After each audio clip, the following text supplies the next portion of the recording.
What's up, Dragon Brood? We're in somebody else's den today. Oh, hello. So we have the professor here from Tolarian Community College, and it's about time for another mental health and gaming video. And before we get too deep, I want to say, yes, this is a mental health and gaming video, and we are being healthy and safe.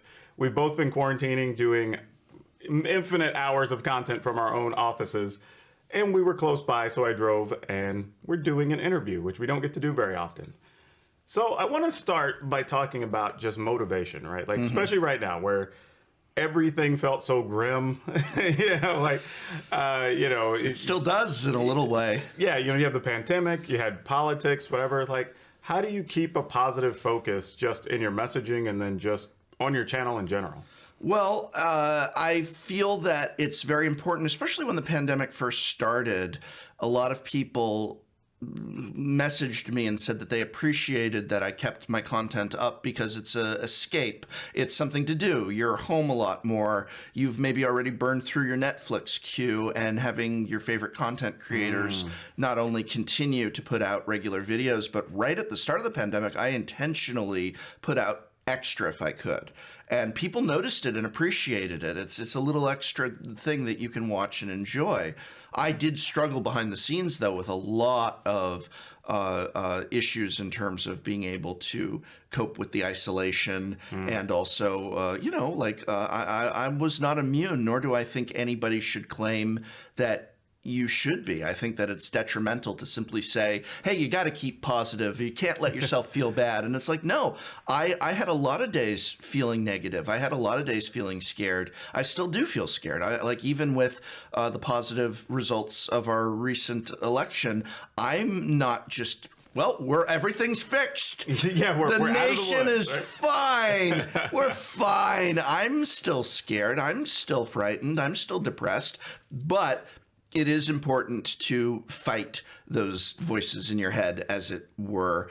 And as far as content is concerned, I do believe that it is something that helps a lot of people to, if nothing else, just get out of their head for 10 minutes, 20 minutes, and think about something else. Maybe get angry about Magic the Gathering is a great relief when you're angry about things that, quite frankly, matter. That can be overwhelming. The things that matter that are happening in this country and in our world that we're angry about and afraid about and frustrated with, that can beat you down. But then suddenly getting to, complain about Omnath and yell about Omnath and get into internet arguments over Omnath. We were having a debate about this yesterday, but I feel that maybe there's a catharsis to that. It's like, because Omnath doesn't matter. Yeah. And Magic the Gathering in the long run, compared to what's going on, it is just a hobby. And so being upset about a game, maybe that is a relief, because at the end of the day, Omnath isn't going to hurt you. And there's a lot of things out there that are. It's funny you mentioned that, actually, as far as making more content for people during this time, right? Because I would say back around March, April is when I started noticing people coming into my stream, and they were just like, oh man, it's so glad you got on today. Or, I had a couple of viewers that they had actually gotten COVID, and they were talking about, like, man, I just was trying to get over it, and sharing that story. And I think that helped even give perspective for people. So in a weird way, I kind of felt obligated that, like, okay, I'm kind of doing a service now more than just creating entertainment in a otherwise kind of dark time. Yeah. And I keep reminding people, like, none of us really totally know how to navigate this because we've never been in this type of situation. Right. So what habits have you picked up? You say, dealing with some of the stress and the fear and, to kind of help you still get up every day to want to make some content. Well, I'm not going to lie. I've really had a lot of struggle behind the scenes, and I'm not going to lie and act like, I hopped out of bed and it wasn't a problem. There's a lot of days where it is hard to get up and out of bed.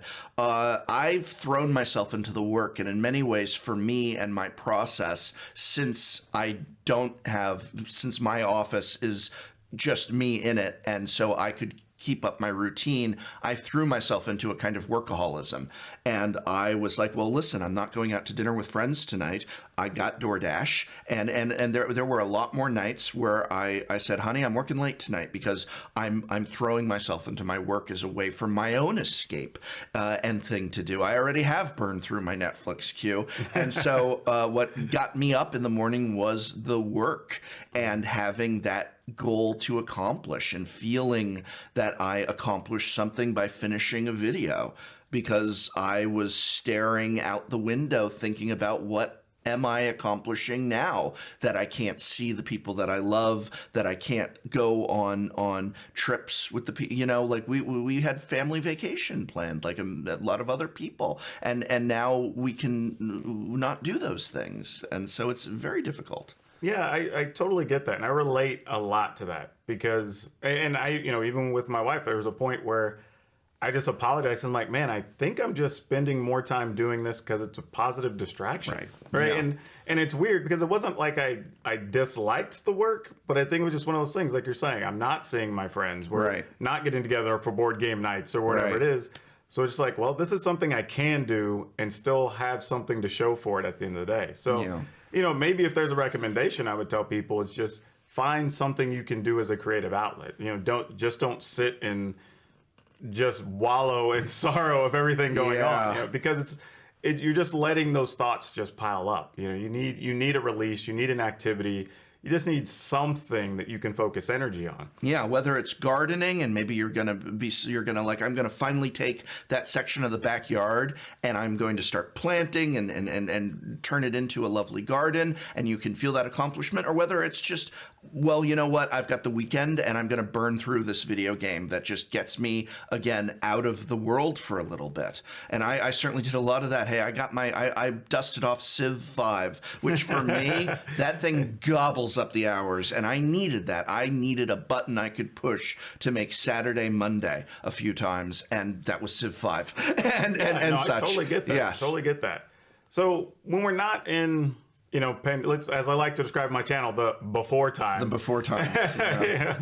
But, you know, during those days, like, how did you get yourself up and say, okay, this is the type of content I want to make? Like, this is the, I don't know, message I want to give people. You know, kind of what's the philosophy to make it worth it for you to do it? Like, what feedback are you hoping to elicit from your work? The best feedback that I get that really makes me feel good about what I'm putting out there is just when someone says, you saved me a couple of bucks. To me, that's a great feeling. I've had certainly a lot more meaningful comments, and I sometimes do get a little overwhelmed. Like, obviously people have written me very touching letters about, like, hey, being able to put on playlists of your channel got me through a rough time, and I'm not going to go into personal specifics, but like some very deep, meaningful context that people have written me, and I can feel a little overwhelmed by that, because to me, I'm just making reviews. I'm just reviewing card sleeves. I'm just like, yeah, like katanas, you know, oh, Dragon Shield, there we go, boxes. shaking the box. You know, I'm talking about Pauper. Listen, you can get a full deck for $40. Come on. And I love it when I get a reply and someone says, hey, I thought, why not? And I went out and for me and my wife, or me and my brother, I went out and I built 2 Pauper decks for $30 each, and it's so much fun. Thank you so much. I couldn't even put a standard deck together, and here I am playing games with my old favorites, and I get a letter like that, and that really, to me, that's because that's kind of the Tolarian community college, and then it can go a lot deeper too, and I get that, but I have my own mental blocks where I struggle with self-worth a lot. I said this in one video, or maybe I didn't. Well, I'll say it here. When I was a kid playing video games, sometimes my father would walk over and he'd stand in the doorway and he'd look down at me for a few minutes. This is like maybe when I'm 10, 11, or I don't know, you know, Super Mario Brothers, Zelda. And he'd look at me for a few minutes. I'd remember feeling his eyes on me regularly. And then he'd go, so this is what you want to do with your life, huh? And then he'd just go, okay, and turn around and walk away. And so I have a lot of, I'm not pinning it all on my father, but I did grow up with a lot of comments like that. And so I have a lot of self-worth issues where I feel that whatever it is I'm doing is not worthy of being done. And I struggle with that a lot. And so when I do get to the point of interacting with other people on a level deeper than you saved me a few dollars, I can sometimes feel a little like, I don't deserve that. I don't deserve that comment. They're wrong, they're mistaken, they're kind, they're loving, but I won't open the door mentally to let that in and go, yeah, I did that. And everybody who loves me in my life screams at me to, you mean something. You're helping people, God damn it. And I'm like, I know, but I can't. I'm like, no, don't, I'll save someone. I think maybe that's why if you say to me, you saved me a couple of bucks, that's low enough that it can get in under the door. And I'm like, all right, I saved him a couple of bucks. That's all right. I did that. And then beyond that, I still feel like that little kid that in my mind is just not accomplishing what he should be accomplishing. Well, you never know how you're affecting people. That's Right. the thing. Like I've been witness to somebody coming up and telling you like, oh, me and my father watch your videos together or whatever. And that's not something I would even think would be like a family activity, right? But Right. it's a thing they do, that he felt touched enough to tell you this and take a picture with you, So it's really hard to know how people are even engaging with your stuff. And, what you told us about your father is very interesting because I think some of the most creative people have some type of story like that. For a while, I was following a lot of stand-up comedians, and they are some of the most like tortured, dark, self-loathing, whatever. But that's where that comes from, right? Because they're tapping into these emotions and saying, okay, well, how can I make people feel good today? Right. How can I show my perspective on this thing? And I think people don't understand that, like, when you are feeling that or you're seeing that, sometimes a lot of other people are too. And I've had people even come to my channel and just say, man, we just love how chill and relaxed you are and whatever. And it's just a change of pace. And, I'm like, okay, well, this is just me, but maybe this is becoming like their internet escapism. Like, you have all these loud voices and people sensationalizing things and whatever. And then you come across my channel and it's like, slow music in the background, and we're like, oh, this is different. Yeah. So, you think we just all find our niche or niche as we're going along. And, you start kind of playing into that and learning what your audience is there for. And I think it's all very cool, honestly. And I've heard the same things. Like, people follow you because you have helped them out and give them a different perspective on a product or a thing they were gonna or not gonna buy. They've been swayed one way or the other. So there is definitely some value to what you're doing, which is very cool. I like to think I used to watch this show. We were just also comparing ages, so you'll remember it, called Northern Exposure. Oh yeah. And there was an episode. There's a line in it that I think about in my almost daily life when I'm interacting with people, like in the comments, and they're saying kind things. And it was at the end of an episode, and the character had been particularly like erratic and selfish and mean to the other character, and the other character had a handmade gift for him that was the sort of thing that takes you like a year to put together. And he commented on that. And he was like, "Oh my God, this must have taken you a year. You're giving this to me?" And I was just like, "This," and he says, I don't deserve this. And she looks at him and she goes, "You will." And I thought that was and I think about that.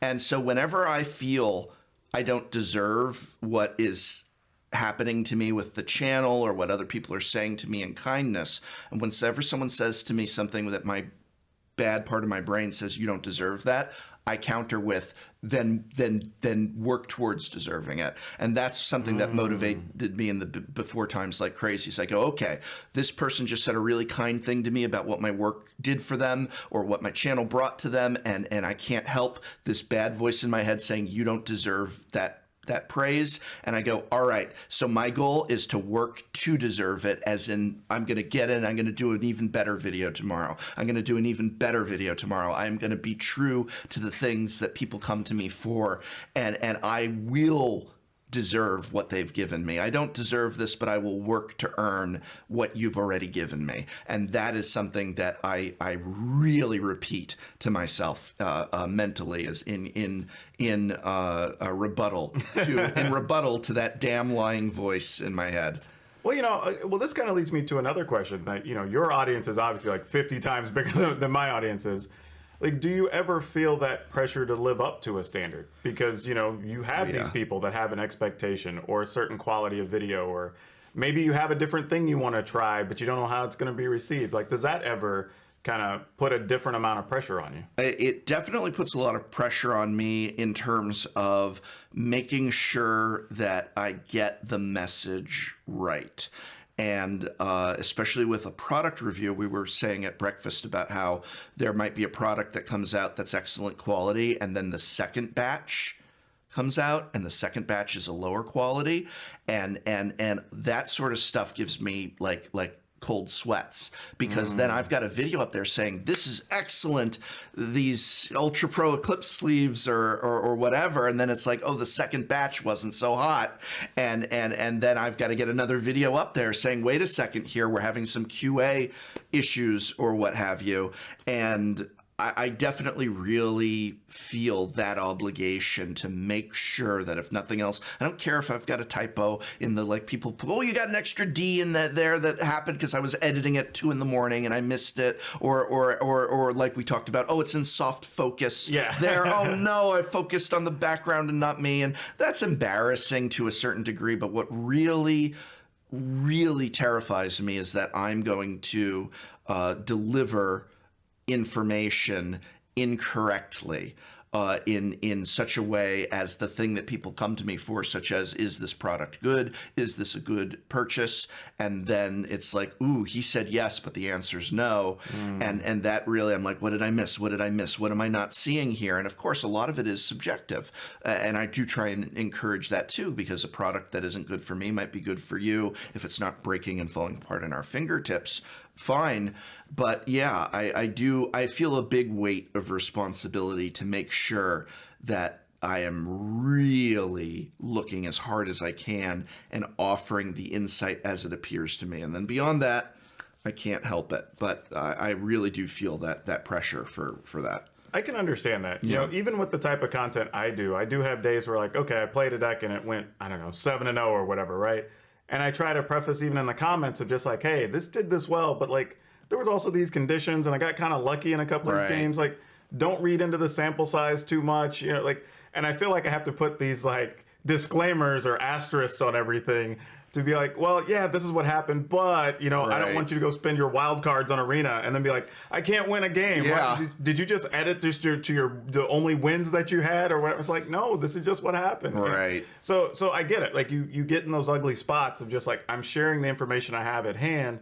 It just is what it is, you know. Yeah, it's a big pressure, and I think, you know, you referred to that I currently have a larger size audience than you, but I think that pressure is the same for any size, which is in that same way. You don't want someone to be like, oh, cool, I went and I won a 7-0. I won a 7-0. I went and got the deck. I went 2-5. Yeah. you fraud. Yeah. Fraud. That's no. I don't care if you've got 1 subscriber or 1 million. That's terrifying. And anybody that's a creator that would say, I don't care. Let them. I said it when I went 7-0, and then they went 2-5, and everybody said that I misrepresented the information. Anybody that says I don't care about that, that's where I'm going to feel very uncomfortable about them as a creator, because those things happen. But when we do have that desire, that line that it's like, I need to be true to my audience in these things, and I might make mistakes, and sometimes I might present something and it turns out I didn't have all the details or I wasn't looking at it right. That happens. But when you say I don't care, that they were misinformed or misled, or that I made an error and told them something that was A when it was B. When you say I don't care, I never want to be that. That's the sort of fear that I think is a good fear and a good motivator. I can see that. Yeah. All right, let's talk about 2 different pieces of advice here that we might give. Let's say, if you could tell viewers a piece of advice to make life easier for interacting with content creators, what is the one thing you would tell them? Whether it could be anything, you know, how they interact with them, how they share stuff, how they, I don't know, comment section stuff, whatever. that would make life easier, or maybe even both directions. Living room rule, which is you must imagine you're sitting in my living room speaking to me, and this is a lot of people. I think what it comes down to, I actually have an embarrassing story about before I was a content creator. I'm a huge fan of the Vlog brothers, Hank and John Green. Oh yeah. I love them. They were actually them and Loading Ready Run were the people I binged and who I was like, I wish that's what made me get interested in making content. I love the Vlog brothers now. They are and were really big, and I did not believe that they necessarily are reading the comments. And there was one video where I made a kind of snarky comment at Hank, and it was he had offered a song in a censored version and an uncensored version, and I was like, I don't like censorship. Even I don't swear on my channel, but I don't like censorship, and I was like, I was snarky about it, and I made a kind of like you know what, I basically some snarky I don't like censorship comment, and he replied, and I was so embarrassed. And I was like, I said to myself, I would have never made that post. I would have never made that post on the video if I thought he would see it. I just didn't think he'd see it. And so I was just making it like, you're chucking peanuts out at the thing. Ha ha ha. Oh, look, we're censoring the F word now, And he replied, and it was and of course it was a thoughtful, polite, respectful. So now you feel worse. Oh yeah, he was just like, I don't like censorship either, but there's people who want to watch this with their kids, and so I wanted to offer two versions so that if you wanted to clap along with your 5-year-old, you could, and that you could also enjoy the uncensored version. And it was this great little reply, and I was like, oh my God, I love you. I was like, I love you. I've got your signature on my wall and stuff. And what I think a lot of people don't realize, because I even had someone on Twitter today, and I'm tagged in it, and they're like, oh, he's too much of a big shot to reply, and I'm like, but I see it. And I'm like, I might not always reply, but I see it. And it's like, why do I have to wake up to that? And so I say, try the living room rule, which is that if you're making a comment, imagine you're in that creator's living room and you are speaking to them. Even if you don't think they're going to reply, they do read it. Even people at larger sizes will sit. They're going to sit on the toilet and read through the comments, and scroll through. And maybe I'm not replying, but I'm reading them. And so would you speak to them that way in their living room? And if the answer is no, I would never say that to Hank in his living room. I just said that because I didn't think he was watching. Well, he is watching, and even at that size, which is back then they were already 10 times bigger than I am now, if not more, and such. And he's still reading the comments, and he still cared. And I hate that I threw that peanut into his gallery. And so that would be my big request is, hey, you can disagree with me, but gosh, disagree with me the way you would if you were sitting in my living room, not this nasty toxic stuff. Is just that it hurts. We do let it in because we do care.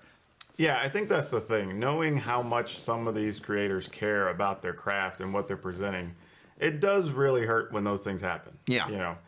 If there was a piece I would give, I would probably say, understand the content that you're viewing. It's not. Don't try to make somebody's content something it's not. That's a good one too. I've had multiple people leave comments. I think I told you about this one from a couple days ago, where somebody says, well, this video didn't convince me this deck is good. And I was like, but that wasn't the point. The deck was already played in a tournament and already had proven results. I was just displaying it here so people could see it who may have been curious about it, who didn't get to watch the event. Right? Yeah. That wasn't the goal. You can make of it what you will, but I think I see that on a lot of people's comment sections where somebody says, well, I want this out of the content. Right. And it's like, but they prefaced with you what the video was going to be about. This isn't the style of their channel. Like we talked about, some of it is, maybe you're there for the style of somebody's daily vlog, but they're just talking about their day. You want to see more about them going to Ross and getting a new sweater or whatever, right? But that's not what their channel is. Right. It just happened to be a thing they do that day. Don't be angry that they didn't spend but 5 minutes of the video picking out their sweater, right? That's not their thing. And I think that makes it, and there's people making content that you do want to see. Whether people want to admit or not, YouTube is gigantic. I mean, there are literally hundreds of thousands of people making content. you can find somebody making the thing you want. Don't harass this one person into trying to make something that they don't want to make necessarily. Like maybe it's not for you. They're even in just our game space, right? There's people who make all types of stuff, even just within Magic. You can find somebody that speaks to you in the way you want instead of trying to force someone else's hand. That would probably be my biggest thing as far as just interacting with the creators. Well, I think the key point on that is forcing the hand or the anger in the comment, which is that there's nothing wrong with making a suggestion. Sure. Nothing wrong with saying, "Oh, I love this. Have you considered maybe doing this one time? I think that would be fun." And I love getting suggestions. Me too. I love that. But the demand of like this is like I might throw up when I do deck techs. I have never in 7 years had gameplay to go along with it ever. I just don't do that. And I did have someone one time, and it's like, this is pointless if we don't actually see the deck in action.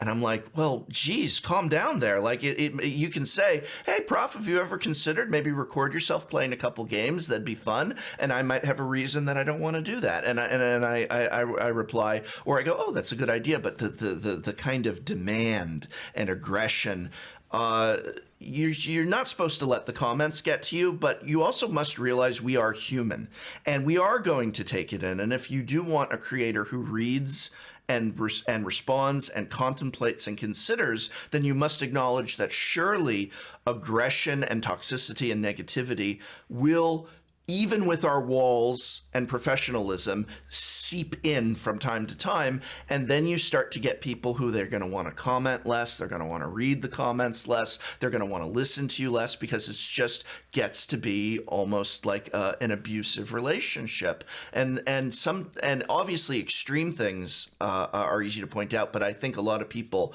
miss out on how that could be construed as just, detrimental to you having a positive relationship with your audience. Well, it's funny you said that about the deck tech thing.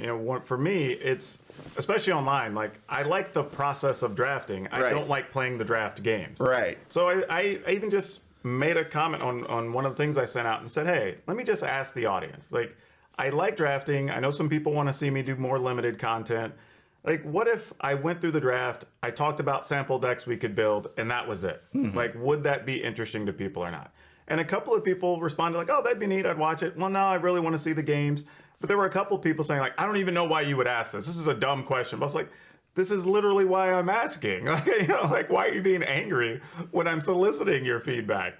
So you just ignore those people and just say like, eh. And I think that's the other thing too. Maybe people don't realize when you do come at people like that, eventually you do get ignored. Yeah. Like, we do have the option to block those people so we don't ever have to see you or those comments again. Oh, I have so many shadow blocks. Yeah. But, well, that's actually my kind of policy is like, if I see you violating the living room policy, like YouTube, it's a shadow ban. And so they still can watch the video and they can still post, but I won't see it. And basically it's like, wow, that's rude. And then it's just like, I don't need to hear from you again. I don't need to let that into my life. I'm already doing a lot of stressful work. I'm here 7 days a week, morning till night, even in the before times.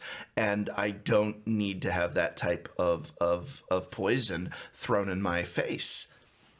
Now, we talked about what the viewers can do. Yes. What piece of advice would you give to just an aspiring content creator? Just getting into it, saying, hey, this is going to be a lot. There's going to be pressure. Yeah. What advice would you give them? Well, the first thing I'd say is that it is a two-way street, and nothing makes me more...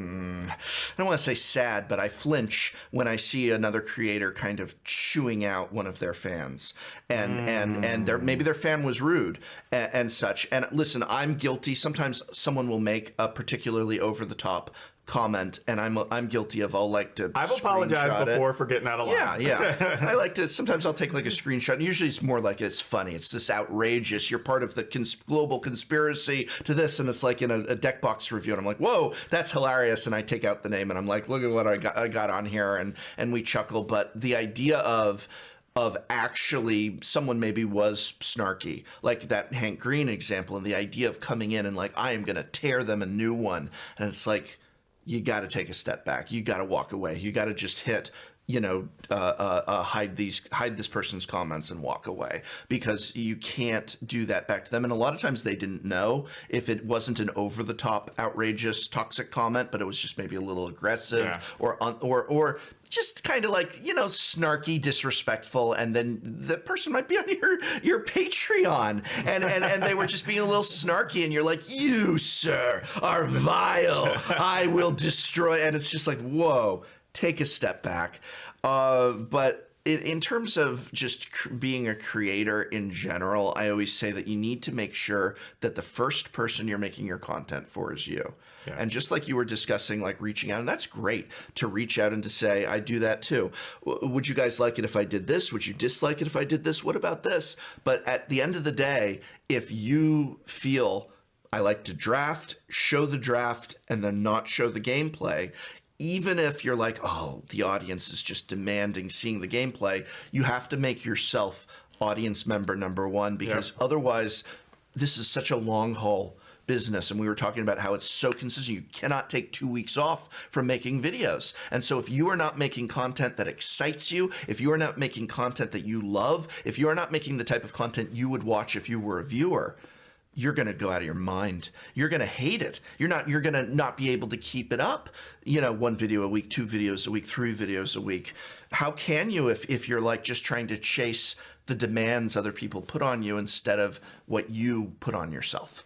That's a good one. I think you do have to enjoy it, because even then, saying, hey, we might make content this way, I still finish with like, I'm only asking because I'm willing to do it like this. Right. If people don't want to see that, then cool, I'm just not going to make the limited content. Right. Like, I just understand this wouldn't be fun for me. It's not going to be fun for you.